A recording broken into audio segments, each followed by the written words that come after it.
तो प्यारे बच्चों, जैसा कि आप लोग बिहार बोर्ड से जो है क्लास 9th का त्रैमासिक परीक्षा जून मंथ 2025 में दे रहे हो, इसके लिए जो है ना हम लोग सोशल साइंस का यानी कि सामाजिक विज्ञान का बिल्कुल ही 100% ओरिजिनल वायरल पेपर लेकर के आ चुके हैं बच्चों। इस वीडियो में ना हम लोग क्या करेंगे, सामाजिक विज्ञान का जो ऑब्जेक्टिव क्वेश्चन है इसका हम लोग जो है पूरा कंप्लीट आंसर देखेंगे। इसके बाद एक और वीडियो आएगा जिसमें हम लोग सब्जेक्टिव क्वेश्चन का आंसर करेंगे। तो आपको बता दें, आपका सामाजिक विज्ञान का एग्जाम जो होगा, यह एग्जाम आपका 27 जून के दिन जो है सेकंड पाली में लिया जाएगा। तो बच्चों, आप लोग ना चैनल को अगर सब्सक्राइब अभी तक नहीं किए तो चैनल को सब्सक्राइब करके नोटिफिकेशन को ऑल पे प्रेस कर लीजिए, वीडियो को लाइक कर लीजिए और वीडियो को ना सभी दोस्तों में शेयर कर लीजिए, ताकि जैसे ही वीडियो सब्जेक्टिव का अपलोड होगा तो आपके मोबाइल में नोटिफिकेशन जाएगा, आप आराम से देख पाएंगे। इसके बाद साइंस का भी जो है सब्जेक्टिव का आंसर आने वाला है। तो देखिए, टोटल 70 ऑब्जेक्टिव मिलेगा आपको, इसमें से 40 ऑब्जेक्टिव बनाना है और विषय का देखिए सामाजिक विज्ञान का 111 रहेगा। टाइम आपको 3 घंटा का दिया जाता है। टोटल 80 नंबर का एग्जाम होगा और हम आगे इसका पीडीएफ आप गूगल से कैसे डाउनलोड करिएगा, ऑब्जेक्टिव सब्जेक्टिव दोनों का, ये भी सिखाने वाले। तो चलिए बच्चों, फटाफट से हम लोग जो है ना आगे बढ़ते हैं। मैकमोहन रेखा किन दो देशों की सीमा रेखा है? तो मैकमोहन रेखा जो दो देशों के बीच की सीमा है वो है भारत और चीन की। तो पहला का सी नंबर याद रखिएगा। दूसरा है मकालू पर्वत कहाँ पर है? तो मकालू पर्वत जो है ये पड़ता है नेपाल में। तो आप दूसरा का सी नंबर याद रखिएगा। वहीं जब हम लोग तीसरा नंबर को देखेंगे तो ये हम लोगों से यहाँ पर पूछा गया कि जो ना शिव समुद्र गुप्त जल प्रताप किस नदी पर है? तो तीसरा का आंसर ये हो जाएगा कावेरी नदी पे, ठीक है ना। तो तीसरा का ये नंबर ध्यान रखिएगा। वही हम लोग बात करते हैं 4 नंबर का। ये पूछा निम्नलिखित में किस देश की स्थलीय सीमा भारत को जो है ना छूती है? तो याद रखिएगा, स्थलीय सीमा का मतलब यानी मिट्टी, यानी जमीन किस देश को छूती है, यानी कि देखो मालदीव भी वैसे सटा हुआ है, लेकिन चाइना सबसे पहले सटा हुआ है। किसके साथ? तो भारत की सीमा रेखा के साथ सटा हुआ है। तो भारत नहीं, एक सेकंड, क्या बोला? स्थलीय सीमा, तो ये मालदीव होगा। स्थलीय सीमा मालदीव है, यानी डायरेक्ट गांव, एकदम गांव सटा हुआ है। ठीक है, आगे बढ़ते हैं। चौथा नंबर था, तीसरा ना था, ठीक है, डी ही होगा। आगे बढ़ते हैं।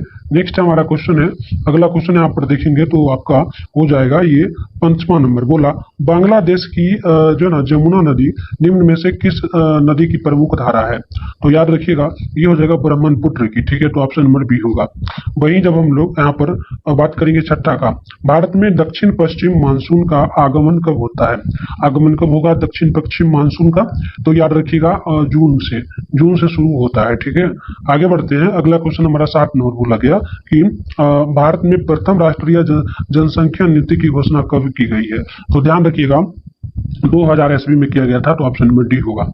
वही हम लोग यहाँ पे क्वेश्चन नंबर 8 को देखेंगे। नेपाल भारत के साथ कौन से राज्य सीमा साझा करता है?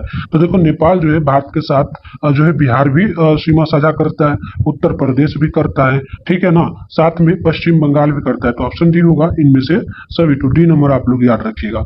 वही हम लोग बात करेंगे क्वेश्चन नंबर 9 का। तो हम लोगों से यहाँ पर पूछा गया कि निम्नलिखित में कौन सा देश विषुवत रेखा के सबसे करीब है? तो विषुवत रेखा के सबसे करीब कौन सा देश है? तो ध्यान रखिएगा, यह श्रीलंका है। तो ऑप्शन नंबर बी परफेक्ट होगा। वही हम लोग यहाँ पर देखेंगे ना 10 नंबर को। तो ये हम लोगों से यहाँ पर पूछा गया है, नर्मदा नदी का उद्भव कहाँ से होता है? यानी नर्मदा नदी कहाँ से निकलती है, ये आपको याद रखना है। नर्मदा नदी जो है अमरकंटक से निकलती है। तो सी नंबर जो है ना परफेक्ट होगा। चलिए आगे बढ़ते हैं। अगला क्वेश्चन जब आप लोग यहाँ पर देखेंगे तो आपसे जो है ना पूछा गया है 11 नंबर की, भारत में पहली बार जनगणना कब की गई थी? तो भारत में जनगणना जो की जाती है 10 वर्षों पे की जाती है, ये बात आप लोग ध्यान रखिएगा, ठीक है। 10 वर्षों पे जनगणना की जाती है। तो पहली बार जनगणना भारत में कब की गई थी? तो 1872 में किया गया था, ठीक है। 1872 में पहली बार किया गया था। आगे बढ़ते हैं। 12 नंबर क्वेश्चन है, जनसंख्या परिवर्तन का निम्न में से क्या कारण है? जनसंख्या परिवर्तन का क्या कारण हो सकता है? तो जनसंख्या परिवर्तन का जो कारण है ना, ये हो जाएगा जन्म दर, मृत्यु दर और प्रवास। तो ऑप्शन डी होगा इनमें से सभी। आगे जब आप बढ़ेंगे ना तो यहाँ पर नेक्स्ट आपका हो जाएगा 11वां नंबर क्वेश्चन, भारत में पहली बार क्या पूछा? भारत में पहली बार जनगणना कब की गई थी? तो भारत में पहली बार जनगणना ये तो हमने देख लिया। अगला क्वेश्चन हम लोग 13 नंबर को देखेंगे। तो बोला गया कि निम्नलिखित में से किस राज्य से होकर पर कर्क रेखा गुजरती है, यानी किस राज्य से होकर के कर्क रेखा गुजरती है, तो आप 13 का याद रखेंगे, त्रिपुरा से होकर के कर्क रेखा गुजरती है, तो सी नंबर परफेक्ट होगा। वही जब आप लोग 14 नंबर को देखेंगे तो राजस्थान के मरुस्थलीय भाग से होकर बहने वाली नदी कौन है, तो 14 का ऑप्शन जो है ना डी हो जाएगा, लूनी नदी। तो ऑप्शन नंबर आप लोग डी नंबर यहाँ पर याद रखेंगे। वही जब हम लोग 15 नंबर को देखेंगे ना तो बोला गया नीलगिरी संरक्षित जैव मंडल कहाँ स्थित है, तो आप याद रखेंगे ये तमिलनाडु में स्थित है, तो 15 का ऑप्शन ये होगा। वहीं जब हम लोग यहाँ पे बात करेंगे 16 नंबर का, तो दो नदियों के बीच की भूमि को क्या कहा जाता है, यानी दो नदी के बीच की भूमि को क्या कहेंगे, जैसे इधर से भी नदी बह रही है, इधर से भी बह रही है, बीच में जो है ना जमीन खाली है, उस पर कोई पानी नहीं, तो इसको जो कहा जाता है ना, ध्यान रखिएगा, ये दोआब कहा जाता है, दोआब, यानी ऑप्शन सी होगा। अगला क्वेश्चन आप लोग यहाँ पर 17 नंबर को देखेंगे तो ये आपसे पूछा भूटान के लगभग कितने प्रतिशत क्षेत्र पर वनों का विस्तार है, तो याद रखिएगा 17 नंबर का आंसर डी होगा, 70% वनों पर विस्तार है, तो ऑप्शन डी होगा। वहीं जब हम लोग यहाँ पे 18 नंबर को देखेंगे ना तो किस देश को पूर्व का मोती कहा जाता है, पूर्व का मोती किस देश को कहा जाता है, तो श्रीलंका को कहा जाता है, तो सी नंबर आप लोग ध्यान रखिएगा। वहीं जब हम लोग 19 नंबर को देखेंगे, गुजरात के जो ना भुज में भयंकर भूकंप कब आया था, गुजरात के भुज में भयंकर भूकंप कब आया था, तो ध्यान रखिएगा ये आया था 2001 में, तो ऑप्शन नंबर ए परफेक्ट हमारा जो है ना यहाँ पर हो जाएगा। आगे जब हम लोग देखेंगे 20 नंबर को, तो हमसे पूछा निम्नलिखित में से क्या मानव जनित आपदा है, मानव जनित आपदा क्या है, तो मानव के द्वारा जो है बाढ़ तो खुद से आता है, ये प्राकृतिक आपदा है, भूखलन भी प्राकृतिक आपदा है, भूखलन यहाँ पर देखिए, ठीक है ना, भूखलन, ठीक है, ये भी प्राकृतिक आपदा है, भूकंप भी है, लेकिन नाभिकीय आपदा नहीं होगा। नाभिकीय मतलब कि केमिकल के द्वारा जो आपदा आता है, बीमारी वगैरह, ये सब मनुष्य के द्वारा होता है। अगला क्वेश्चन है परमाणु बम का सर्वप्रथम प्रयोग कहाँ किया गया था, तो परमाणु बम का सर्वप्रथम प्रयोग हुआ था हिरोशिमा में, ठीक है, तो ऑप्शन नहीं होगा। अगला क्वेश्चन आप यहाँ पर देखेंगे ना तो आपका ये जो है 21 नंबर क्वेश्चन, ये 22 नंबर है, ठीक है। स्टेबिलिस्ट क्या था, तो याद रखिएगा स्टेबिलिस्ट कहाँ पर है ये पूछा, तो ध्यान रखिएगा बिल्कुल आपका 22वां का ऑप्शन बी होगा, यानी कि त्रिपुरा में, तो ऑप्शन नंबर बी परफेक्ट होगा।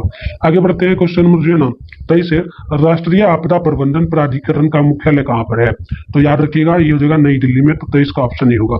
वही जब हम लोग बात करेंगे ना क्वेश्चन नंबर 24 का, तो हम लोग उसे यहाँ पर पूछा पैदल चलते समय सड़क पर किस ओर चलना सबसे आदर्श यानी सबसे अच्छा है, तो ये होगा बीच से चलना।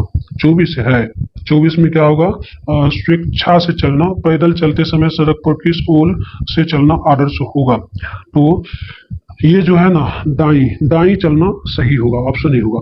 आगे बढ़ते हैं, नेक्स्ट हमारा क्वेश्चन है 25 नंबर, ये पूछा किस नदी को वृद्ध गंगा के नाम से जाना जाता है, तो वृद्ध गंगा के नाम से जो जाना जाता है ना, ये जो ना गोदावरी नदी को जाना जाता है। आगे बढ़ेंगे ना तो यहाँ पर 26वां नंबर क्वेश्चन आपका हो जाएगा, विश्व का पहला लिखित संविधान कहाँ लागू हुआ था, तो देखो विश्व का पहला लिखित संविधान जो है ना ये हमारा जो है कहाँ पर लागू हुआ था, तो ये हुआ था, लिया गया था अमेरिका से, ठीक है ना। लिखित संविधान सबसे पहला जो लागू हुआ था 26 का लिखित विश्व का पहला लिखित संविधान, हाँ लिखित संविधान जो है ना अमेरिका में हुआ था, ठीक है, और भारत का भी सबसे बड़ा लिखित संविधान है, ठीक है। चलिए अगला क्वेश्चन यहाँ पर देखेंगे तो आपका 27वां नंबर है कि जो ना लेसेज फेयर का सिद्धांत किसने दिया, तो 27वां का भी होगा, एडम्स स्टीम ने, तो ऑप्शन नंबर बी होगा। वही हम लोग यहाँ पर 28 नंबर को देख लेते हैं, बोला हम लोगों से धर्मनिरपेक्ष राज्य की स्थापना सर्वप्रथम किस देश में हुई थी, तो याद रखिएगा संयुक्त राष्ट्र अमेरिका में, ऑप्शन ही होगा। वही हम लोग यहाँ पे 29 नंबर को देखते हैं, मैं ही राज हूँ ये किसका कहना था, तो याद रखिएगा ये जो कहना था ना ये कहना था लुई 14 का, तो ऑप्शन नंबर बी परफेक्ट होगा।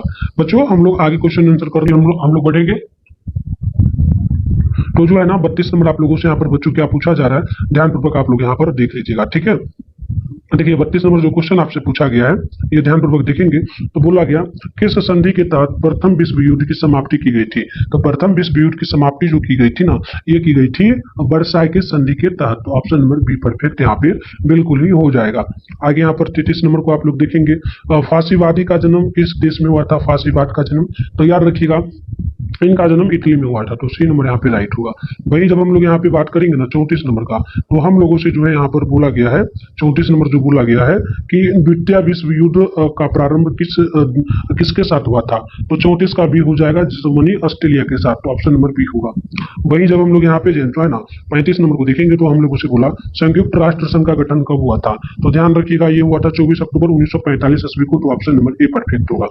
वहीं जब हम लोग 36 नंबर को देखेंगे ना, तो हमसे पूछा भारत की सबसे बड़ी जनजाति कौन सी है, तो भारत की जो सबसे बड़ी जनजाति है ना, ध्यान रखिएगा ये हो जाएगा जो है ना ये हो जाएगा Bhil, option number a perfect हमारा जो है ना हो जाएगा। आगे बढ़ते हैं, अगला क्वेश्चन हम लोगों का जो है ना यहाँ पर 37 नंबर बोला गया है कि अंतरराष्ट्रीय न्यायालय का मुख्यालय कहाँ स्थित है, तो अंतरराष्ट्रीय का मुख्यालय जो है ये हो जाएगा द हेग में, तो ऑप्शन नंबर द हेग में ऑप्शन नंबर ए बी होगा। आगे हम लोग यहाँ पे जो है 38 नंबर को देखेंगे तो ये हम लोगों से जो है पूछा गया तुष्टीकरण की नीति किस देश की देन है, तो 38 का डी हो जाएगा इटली का, तो डी नंबर आप लोग ध्यान रखिएगा। वहीं 39 नंबर को देखेंगे आप लोग तो स्वतंत्रता का घोषणा पत्र किसने तैयार किया, तो ये हो जाएगा थॉमस जो ना जेफसन, ऑप्शन नंबर डी होगा। चलिए आगे हम लोग 40 नंबर को देखेंगे तो बोला गया निम्नलिखित में से किसे कर देना होता था, तो 40 का ऑप्शन नंबर जो है ना सी होगा, तृतीय जो ना स्टेटस को, तो ऑप्शन सी होगा। तो बच्चों इस वीडियो में हमने टोटल 40 क्वेश्चन को देखा जो काफी इंपॉर्टेंट है, आप इसको याद कर लीजिए। मिलते हैं नेक्स्ट वीडियो में सब्जेक्टिव क्वेश्चन के साथ।